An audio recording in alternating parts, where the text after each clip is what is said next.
مردی که از دنیای موازی آمده بود. اگه یه روز یه نفر رو ببینی که ادعا کنه از دنیای اومده که همه چی توش یکم فرق داره، باور میکنی؟ اگه مدرک داشته باشه چی؟ این داستان یکی از عجیبترین پرونده هاییه که تا حالا ثبت شده. مردی که میگفته از دنیای ما نیست. یه روز گرم تابستونی مثل هر روز مسافرای یکی یکی وارد فرودگاه بین‌المللی توکیو میشدن. چمدوناشون رو تحویل میدادن و پاسپورتاشون رو نشون میدادن و رد میشدن. اما یه مسافر عجیب که توجه مامورای امنیتی رو جلب کرد. یه مرد قد بلند حدود 40 ساله با کت شلوار مرتب، کاملا حرفه‌ای و مطمئن. ولی وقتی پاسپورتش رو نشون داد، همه چیز تغییر کرد. اسم کشورش رو تا حالا هیچکس نشنیده بود. کشوری به اسم تاورد. افسر مهاجرت اول فکر کرد یه شوخی یا شاید یه پاسپورت جعلیه، ولی وقتی کتابچه پاسپورت رو باز کرد، یه چیز عجیب دید. مهر ورود و خروج از کشورهای مختلف داخلش زده شده بود. کشورهایی که کاملا واقعی بودن: فرانسه، اسپانیا، ژاپن. ولی این آدم از جایی اومده بود که توی نقشه‌های دنیا وجود نداشت.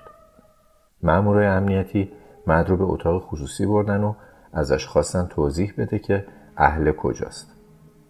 اون با اعتماد به نفس کامل گفت: کشورم تاورد یک کشور بین فرانسه و اسپانیا است. بیش از 1000 سال قدمت داره. همه حیرون بهش نگاه کردن. افسر گفت: یه لحظه صبر کن. میدونی که چنین کشوری اصلا وجود نداره. مرد خندید. شوخی میکنید. من بارها به ژاپن سفر کردم و این سومین باره که اینجا میام. شرکتم توکیو دفتر داره. اگه بخواید بهشون زنگ بزنید، آدرسشون رو هم دارم. اما وقتی مامورا شماره شرکتی که اون گفته بود رو گرفتن، چه این شرکتی اصلا وجود خارجی نداشت. مرد کلافه شد. امکان نداره. باید اشتباه کرده باشید. مامورا گفتن: باشه، بذاریم ببینیم پاسپورتت چی میگه. اما وقتی نقشه‌های جهان رو گذاشتن جلوی مرد و ازش خواستن کشورش رو روی نقشه نشون بده، اون دستش رو گذاشت روی منطقه‌ای که ما بهش میگیم آندورا. ولی اون گفت: نه، این اسمش آندورا نیست، اسمش تاورده. از قرنها پیش وجود داشته. حالا همه به این نتیجه رسیده بودن که با یه مرد دروغگوی ماهر یا با مردی که واقعا از یه جای دیگه اومده روبرو هستن. ولی وقتی کیف مدارکش رو باز کردن، یه چیز غیر قابل باور پیدا کردن. کارت‌های بانکی و شناسنامه‌ای که اسم کشورش توش نوشته شده بود. حتی چک‌هایی از یه بانک اصلا وجود نداشت. ولی عجیب‌تر از همه پول نقدی بود که همراه داشت. اسکناسایی که از نظر طراحی خیلی شبیه پول‌های اروپایی بود، ولی هیچ بانکی در دنیا اونا رو چاپ نکرده بود. مسئولین فرودگاه تصمیم گرفتن مرد رو تا فردا صبح توی یه اتاق هتل نگه دارن و تحقیقات بیشتری انجام بدن. 2 مأمور امنیتی جلوی در اتاقش ایستاده بودن تا مطمئن بشن نمیتونه فرار کنه. اما فردا صبح اتاق خالی بود. هیچ راهی برای خروج نداشت. پنجره‌ها بسته بودن. دوربین‌های امنیتی هیچ حرکتی رو ثبت نکرده بودن و هیچ کس ندیده بود که اون از اون اتاق بره بیرون. انگار که توی هوا محو شده باشه. بعد از این ماجرا خیلی‌ها درباره این مرد و کشور عجیبش حدس و گمان‌های مختلفی زدن. اولیش این بود که اون یه دروغگوی حرفه‌ای بوده.